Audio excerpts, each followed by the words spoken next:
Ready? Yep. Hey, all. Greetings.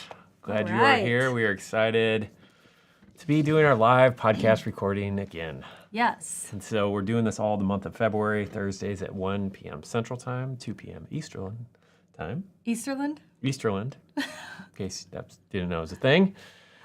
And those are the beautiful things about a live recording is I get to say things like Easterland instead of Eastern, and you get to hear that. I'm still going to call you out on it, too. Yeah, so that's what's beautiful about it. We can't fix it, so we just got to leave it. Hello from Northeast Georgia. Yes, Trudy. so... Trudy, Greetings, is your Trudy. name Gertrude? Because I have a friend named Gertrude. We actually call her Gertie. But she's like, yeah, Trudy, I guess, is another nickname for Trudy's Gertrude. good. Yeah, throw hello in the chat. We'd love to see, I don't know, you can tell us where you're from if you want to do that. That seems to be the thing. And we're going to get started. Yes. Because today, well, actually, before we get started, one thing I do want to say, we are giving away a copy of our Real Money Method Plus course, kind of as a free scholarship and a little bit of a thank you for coming and hanging out with us today. So we're going to do that later on once we kind of get through some of our main stuff we want to talk about, some of our main content. And if you have any budgeting questions, too, go ahead and throw them in the chat, and we can talk about some of those at the end. Great. That sound good? That sounds good.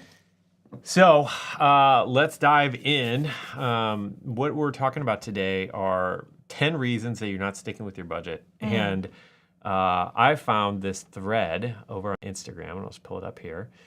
And so I found this thread, and I'm like, this is really good. And so I just kind of want to talk through some of the things that this guy's name's Ian Builds Wealth. Props to him for just creating this really succinct little Twitter thread that I think has a lot of wisdom rolled up into it. And so we just want to kind of roll through this and look at these because I think he has a lot of really good reasons why you might not be sticking with your budget in this thing. Yeah. And honestly, budgeting was one of the things that I really struggled with. I just didn't think that any of it would work. I thought, well, yeah, that's a nice idea, but I don't think it's going to work. So I'm really excited because I think once you kind of figure these things out, you realize how well it works.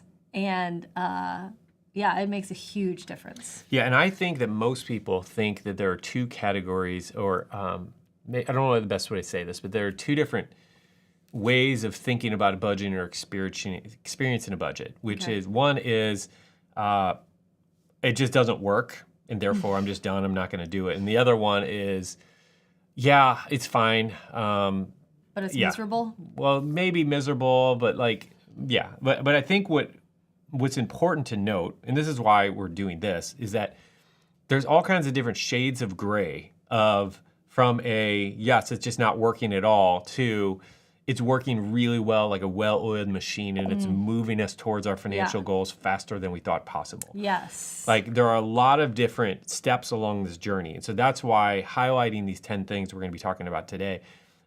Yeah, because you might be in a situation where you're like, yeah, I feel like the budget's going pretty well and feel like things are going good. You can still be better. And that's why we're talking about this. And then if you're more on the other extreme where it's like, I don't know, I'm trying to do it, just it's so hard and janky and just blah, blah. Well, there's probably a lot of things that you don't have set up right. And so we're going to talk through some of them to help you incrementally just make it better, And I think some of them are going to surprise you, honestly. So and it doesn't matter like what method, obviously we use our thing, the Real Money Method, but there are other methods out there, and this is going to apply to a lot of them. Yeah. So anyway, with that, let's get to the first one here. Yes. So, went too far already. Boom. Number one, you don't have a goal, okay? And I love what he said. 80% of people budget, yet 80% of Americans have some form of consumer debt. Now, the thing I would add, though, because I've seen some of these stats about the number of people who budget, a lot of people say that they budget, but they actually don't budget. And what I mean by that is at the end of the month, they will use some program to look back and see where they spent their money. And that is not budgeting. I hate to break it to you. Yeah. But when you're doing that, pretty much you're archiving.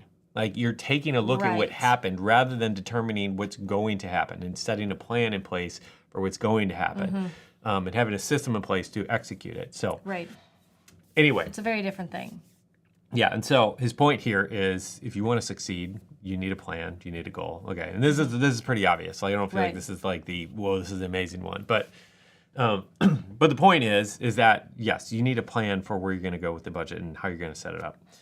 Well, yeah, and a lot of the things, like we put things that are very important to us. So most of you know we take a sabbatical every year, and we save every month and put money towards that sabbatical. I mean, that's part of our plan, is we know that we're going to do this. Let's make a plan to make it happen so that when the time comes, we're not taken off guard by these expenses that are inevitable. You know, renting a place is an expense, whether you like it or not. It just is. So, well, and I think the way that I used to do it, the way you probably did it, and probably a lot of people do it, is, well, when I have enough money, then I'll book the vacation. No. Or like just kind of waiting around for someday when things just kind of all work out and there's a whole bunch of extra money in the account, then I'll book a vacation. Or the alternative is, well, I just really want to go, so I'm just going to put it on a credit card.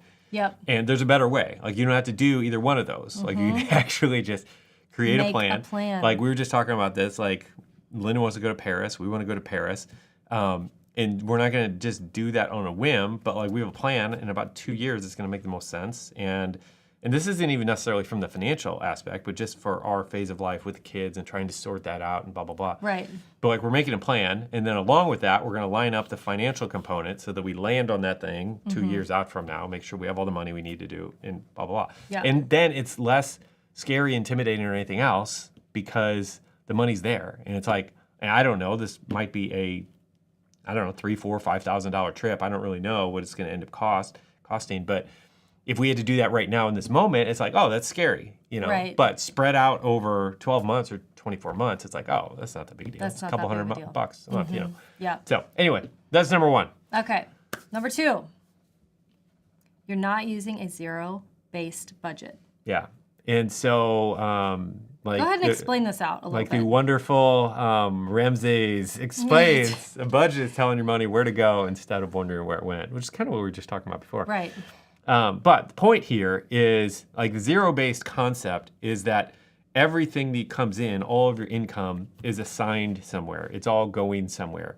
And so it's surprising because a lot of people just don't do this. Like, they'll maybe write down a sheet of, this is where I want to spend my money, blah, blah, blah. But they're not actually breaking it out in terms of, this month I earned $5,000, and this is where that $5,000 is going for the month. And I know where every single dollar is going, you know.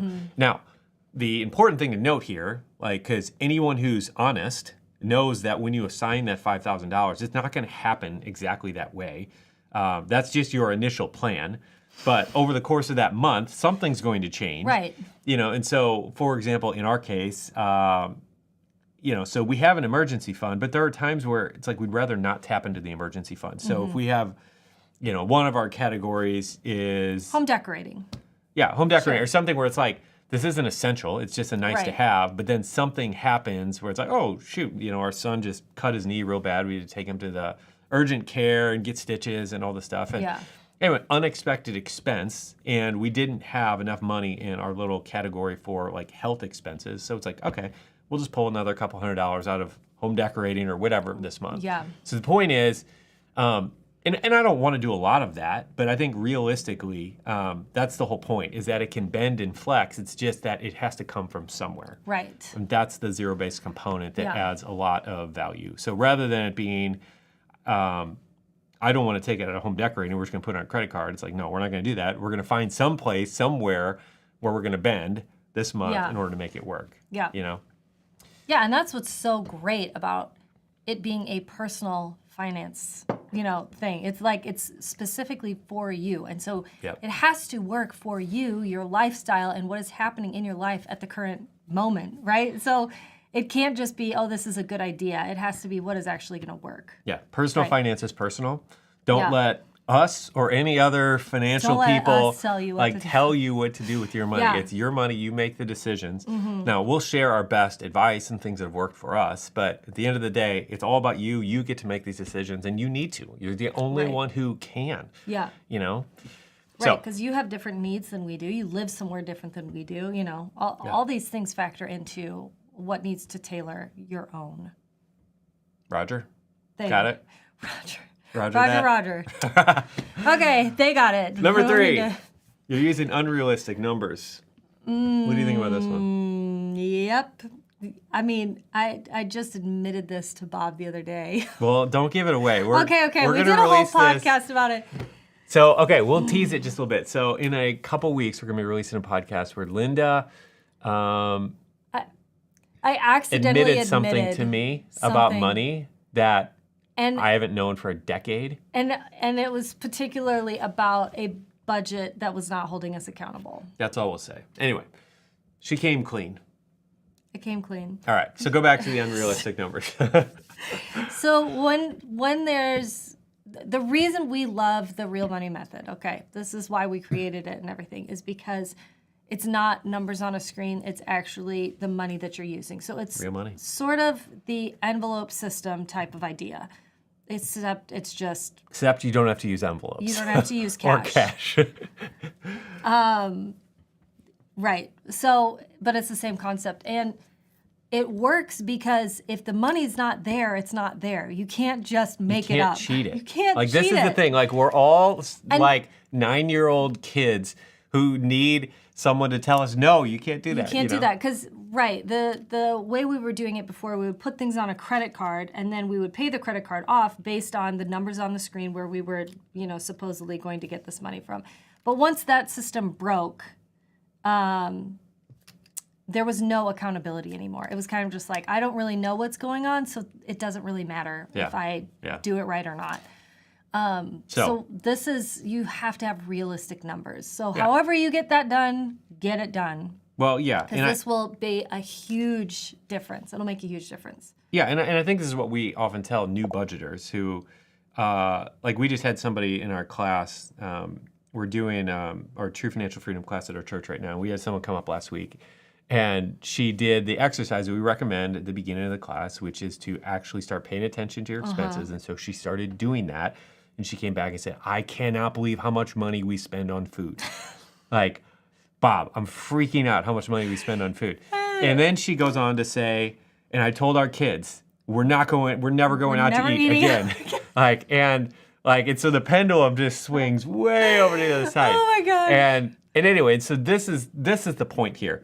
Like, we went and told her, like, listen, all right, let's make some progress, but, like, please, your family's all going to run out of the house and they're going to hate you. They're going to hate you. And they're going to hate us. Let's use some realistic numbers here. Right. So if you think, if right now you're spending $1,500 a month on groceries and you think you can get that down to $500, let's start with maybe $1,200 or $1,000. Like, let's start budgeting there, see how you're doing that, and then just keep sculpting that back.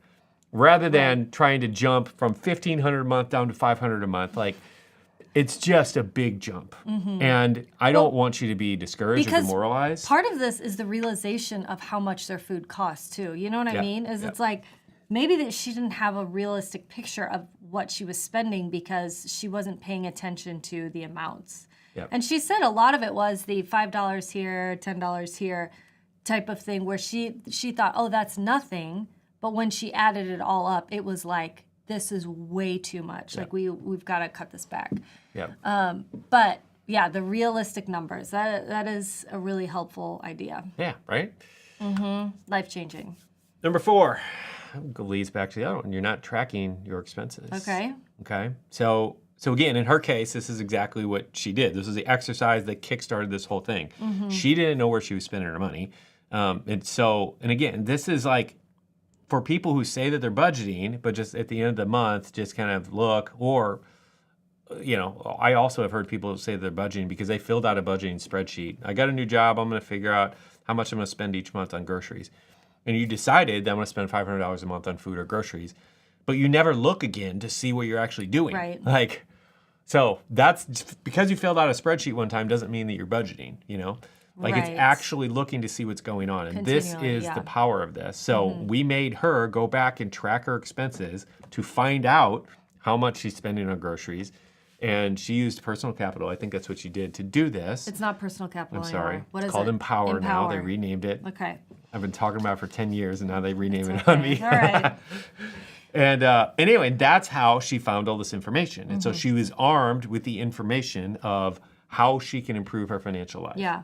Well, and also, dang it, I forgot what I was going to say. Well, we've seen this happen a lot. Like, Yes. You've said, we've got this quote from this person who said, I reduced my expenses by 50% just by tracking it. Yep. This is Jesse Meacham. Yep.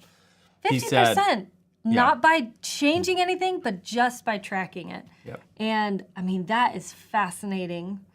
And Yep. I think that makes this exercise worth it to know what's going where and be paying attention to what you're spending. Yeah. But the point is, like, if you are going to be doing true budgeting that's actually going to get you any results, like this has to be part of that equation. Yeah. Is actually tracking what's going on, right? Yeah. All right. Number 5.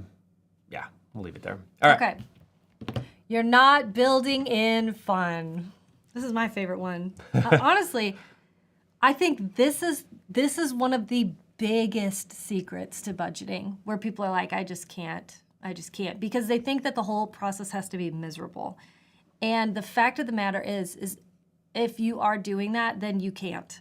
Well, yeah, and this falls in that category of, I would say you're not doing it right if you're not doing this, because the whole point in my mind of the budget isn't like, none of us need more to-dos. Like, we don't need anyone else or anything guilting us and shaming us and telling us you can't do that. Like, we got enough of that. Like, we don't need that. But what we do need is a roadmap to get us to where we want to be financially. Yeah. And that's how I view this. I view this as a way to design the financial future in the life that you want. Yeah. And so part of that is budgeting in things that are important to you. And so if it's not enabling you to spend more money on the things that are important to you, then I think you're not doing it right, you know? And I mean, with the exception of you got a family of 8 and you're living in New York City and you're making minimum wage. Like, there are definitely situations where you just don't have enough income. And that's a different factor in conversation. Yeah.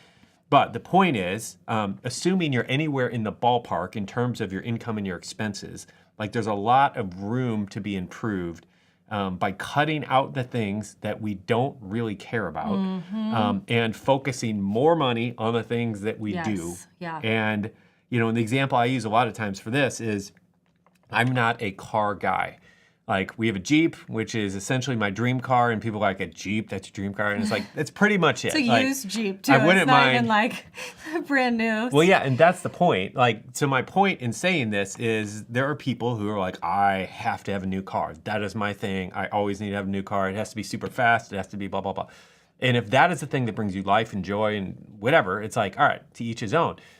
But in our case, I am someone who likes to go to nice dinners. And I like to do them with my wife. Right. And they're not cheap. And and we have to hire a babysitter. Some money. And we have to hire a babysitter. So my point is, if I could have $500 a month that can either go to me going out to eat and having a handful of nice date nights with her, or going to a car payment, it's like, I'm going to choose the date night. And I'll drive my Jeep that's pushing 10 years old because I don't really care that much about that. And so it's important to take an honest look at your situation, the things that you determine are important, not what other financial people or your broke friends or anyone else tell you, but what's actually important to you, and then to allocate your money that way. Yep. Right? And so when you do that, then you're putting things towards fun things. Or, like, on top of this, like, giving is another area where it's really important to us. So we want to allocate a lot of money towards that. And, I mean, that's a whole nother side point, but that's also really fun for us. That's a whole nother conversation for another podcast. But point is that it has to be part of your equation. Yes. Right? See, I love that you're as excited about it as I am. I am, darling. I know. I am, darling. All right. Okay. Number 6, you are not investing in your future. Yep. There you go. Yeah. I'll let you talk about I this mean, one. I think just in general, like, this is all part of the equation. You know, having money set aside for, this extends on the point we were making on the last one. It's like, where do we want to go with our financial life? And this is part of it. Like, we need to be thinking about the future. We need to be thinking about retirement, or if you're not going to retire, I don't think I'll ever retire unless I have to. But I want to be thinking about that age and be in a spot where it's like, I just don't have to work. I don't have to do this. I can pick and choose what I want to do. And so that's how I'm thinking about that, you know. And so, yes, this should be part of it. And this leads to, I think, what number 7 is. Let me see. Yep, right here. There you go. This leads to making it automatic, which is one of my core values in all things, especially financial. Because when it comes to like retirement savings, again, like this is a mistake that so many people make, or really any kind of savings. It's I your want to core save for value wedding. because it's efficient. Yeah, there you go. Having his efficiency. Okay, go So, ahead. but the point here, I guess, is that what most people do is at the end of the month, if there's any money left over, I will either give it or I'll put some in savings or I'll put some in retirement savings, whatever. And that's just the wrong way to do it. It's the opposite. It has to be automatic. It has to happen so that you aren't thinking about it, you know? And anyway, and that's the Yeah. power of this. And you talk about your taxes get taken out automatically. Yeah. And yeah, you might see it on your paycheck and be like, that stinks. But there's not much you can do about it. When you make the other things automatic, then it's like that might you don't end up feeling it. Yeah. But instead of being like that stinks, you're kind of like, yeah, I'm making a great decision and I don't ever have to I don't have to remember to do it. Yep. I just had to make one good decision one time to set this up, and then it's setting me up for It's a series success. of good decisions. Yeah. Right. It's one decision that knocks over all these other dominoes, in the dominoes, thing. yeah. So that's really powerful. All right, number 8, you're using credit cards. Yeah, so like I'm not anti-credit card. We're not anti-credit card. We use credit cards, but we use them differently than I think a lot of people. And so in terms of our actual budget, like with the real money method, like the way that we do it is we do use a debit card for that. Yeah. For all of our discretionary expenses. You know, because the goal in all of this stuff is to basically grease the slide to do the things that are important and to help us to reach the goals that we want. And then the things that we don't want to do, to put up as much friction and walls as we can to make it hard to do the things that we shouldn't do financially. Yeah. And so in terms of this, in terms of credit cards, it's like it's really easy to spend too much money on a credit card. So how do we prevent that from happening? Yeah. And the way that we do that is by using them for non-discretionary purchases and expenses. Yeah. Okay, so this is stuff where there's no temptation to overspend. So our cell Like your phone bill, electric bill. Yeah. or electric bill, or things like that. It's like those are the things we're putting on the credit card, specifically just to generate points. But we're not doing things like where we have a temptation to overspend, like using them at Lowe's or at Target or whatever. Like that's where people will get themselves in trouble. Do not take your credit card to Target. It will not go well with you. So anyway, so that's our approach and how we've done it and how it's helped us a lot. Because at the beginning of our marriage, like, yeah, we didn't have a budget set up on top of that. And then we just had credit cards and it became a mess for us. And anybody who's lived any amount of life, like, you know what I'm talking about. Like, you've experienced some of this probably. But that's how we've handled it. That's helped. Yeah.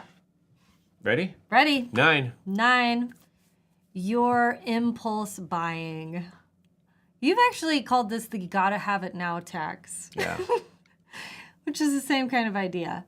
Yeah, there's so much power in waiting. Yeah. Like, you know, and he mentioned this here, wait a week, and just that idea. And I've heard people say, and I've done this a good bit, like where I will put something in the Amazon cart and wait till Saturday. Saturday is the day that I buy it.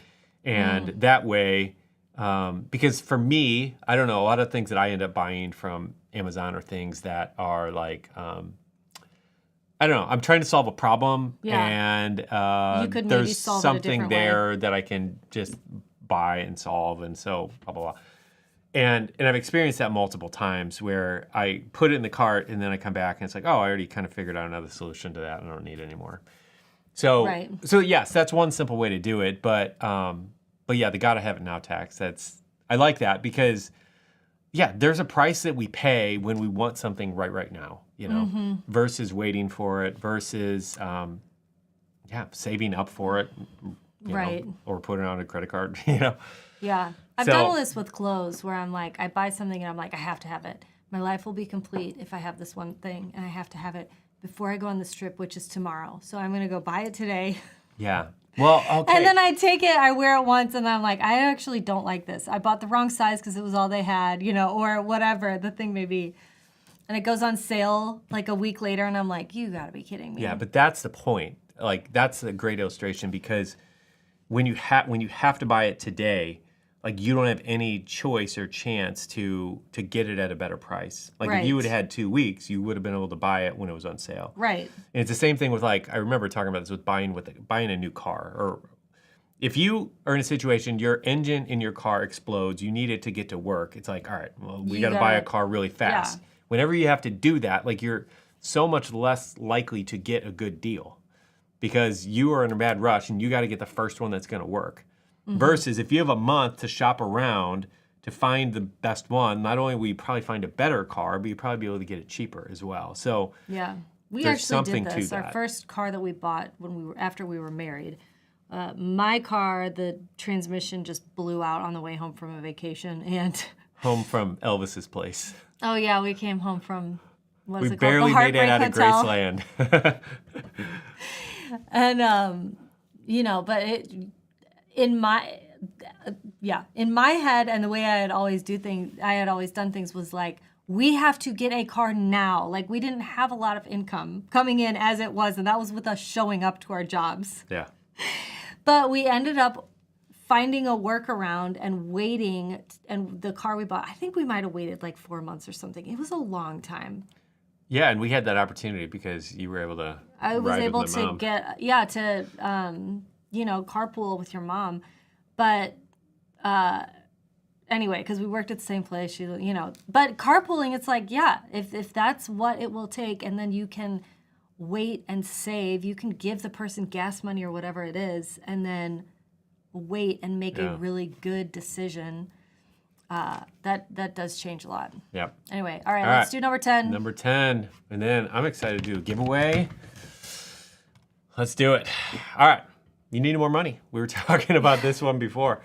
Yeah, there are just those situations. I mean, and, the fact is probably a lot of us where it's like, yeah, we just need to increase the income, and that's just what it needs to be. There's two sides of this equation. It's like you can reduce your expenses, but like you can only do that so far. Right. The income side of the equation is, there's no limit to that. So like that has to be part of the decision-making process as you're thinking about this. And I would recommend listening to the podcast we released just a few days ago about the single greatest investment that you can make, because this is an important factor of this whole equation. And essentially, it's finding ways to invest in your education and to learn things that are going to increase your earning power, whatever that is. And this can be, it doesn't matter if you're a business owner or an employee, like a freelancer, like this can apply to any and all of these different situations and circumstances. And so that's one way to kind of approach it. The other approach is the side hustle thing, and there's like the beautiful thing about it is there's never been a better time to get a side hustle. Like there's never been more unique opportunities for how you can trade some of your hours for some extra cash. Yeah. We just had somebody deliver groceries for us from Instacart, and I was looking at the guy's profile, and he had, I think, delivered like over 4,000 or 5,000 groceries. Oh, really? Or like whatever. Not individual groceries, but you get the point. He had done it like 4,000 or 5,000 times, and wow. So he obviously had done a lot of this, but yeah, like from website like rover.com, like you can literally go on there and you can pet sit for someone. So like you can bring in a couple dogs on a weekend and make a couple $100 extra. Like yeah, especially there's so many different things that you can do right now. I was just talking to a friend who she's like, I really miss my dog. Like she got married, moved away, and she's like, I miss my dog so much. But she knew for this season of her life, she couldn't have her dog. Yep. And I was like, have you ever heard of Rover? Rent a dog. It's basically like rent a dog, but they pay you. And she was like, you're kidding me. I'm like, yeah. So I'm like, when you're going to have some days off, like you could do this. And she's like, that is a brilliant idea. And then make money on it. Yeah, I know, love it. right? It's not a bad idea. Well, and to people who love their pets like that means so much to them that they would have someone do that. Yeah. Uh-oh. Whoops. Sorry. I'm like all turned around. I'm trying to find the screen again. Okay, here we Okay. go. Okay, so anyway, if you have not subscribed to the channel yet, there's a little subscribe button right down there that you can hit, and then you can do the thumbs up thing if you want to thumbs up this. And if you think this is just terrible, then hit the thumbs down. That's fine. I got it. But let's do a little giveaway now. So you have to be on in order to win the giveaway. And so here's how we're going to do this. We're going to do this in the chat. Ooh. So the question of the day is this right here. And this is for our office fans out there. What is Michael Scott's favorite ice cream flavor? And so throw that in the chat. And if you're like, I don't even watch The Office, I have no idea, then I would just start maybe typing in. Start Googling. Maybe you can Google. Start typing in some of your favorite ice cream flavors and see who wins here. But the first one that shows up in the chat with the right answer is going to win our Real Money Method Plus package. Yeah. And we're excited to do that. Why don't you pull it up on there and see if we can see it any faster. Okay. So that's that. Let me see. If anybody has any questions, you're welcome to take those as well. Somebody got it. Get Double Up Disney. Double Up Disney. Awesome. Mint chocolate chip. So Double Up Disney, go ahead and send us an email. Actually, send it to Lauren at SeedTime.com and let us know. And we will go ahead and get that hooked for you. Double Up Disney. Got to be fast. I know. I mean, that's the thing. It's like trivia contest now. It's got to be based on speed because Google is sitting there with the answer all the time. All the time. Anyway, so fun. I wanted to read quickly a fun review that came in. This came in yesterday or something. I'm like, this is perfect timing, and it kind of explained a little bit of why we like why the Real Money Method is what it is for us. And I'm trying to find my screen. It's like disappearing on me. All right, there we go. Okay. Boom, got it back. Okay, so this is from one of our students who just went through our course, and this was his review he just left for the course. He said, this method provides a way to remain mindful of day-to-day spending while maintaining constant track of one's money. Establish the fixed bills and budget with control the variable ones. Yeah, establish the fixed bills and budget with control of the variable ones. Okay. Mm-hmm. I was using YNAB, and even with the planning and tracking YNAB has, I still made a mess of my budget. The encouragement Bob offers with his wife is great and got me going to put this method into action. That's awesome. So the point he made about YNAB, and it's like, tons of people use YNAB, and that's great. Like, I'm all for it. Yeah. That's great. But we had the exact same thing. Like, it just did not work for us. And we've had a lot of students who have mirrored that, echoed kind of what he said. Mm-hmm. Because it's got a lot of bells and whistles, and it's like the fanciest budgeting tool out there, But we just found that it was too complicated for us. I think that's what it was at the end of the day. Yeah. It kind of kicked me out of the... Out of what? Out of being able to do it with you. Yeah, which... that was a huge part of it. Since we're married, kind of cool thing if we can actually do this together. Right. Yeah. So anyway, Double Up Disney said it made my Thursday. Double Up, we're wondering what your first name really is. Yeah, go ahead and let us up. see your first name so we can kind of confirm. Yeah. But anyway. This is so exciting. So that is all we have for today. I don't see any questions, so you got to answer your questions faster next time. We will be back next Thursday at 1 p.m. There's a lot of people telling us their favorite ice cream flavors, which is great. But also, just people saying thank you for doing this, that they're glad we're on here live. Yeah, and we're glad you come with us because we enjoy doing it live. It's just a little more fun for us. So it is. Meet us here next Thursday at 1 p.m. Central Time, and we will chat with you then. Okay, Stephen, congratulations on your win. What? On his win. Oh. Yeah. Congrats, Stephen. We'll hook you up with that. All right. Oh, last thing. Oh, I got to do this. Okay.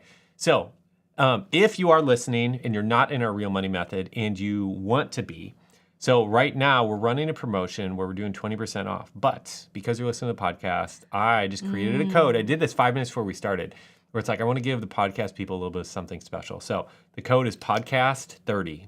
All one little thing, no spaces. So that'll get you 30% off, and we'll make that good until like Saturday morning. Okay? So if you want that, we'd love to serve you in this course. And that's all. All right. Okay, now we're done. Adios.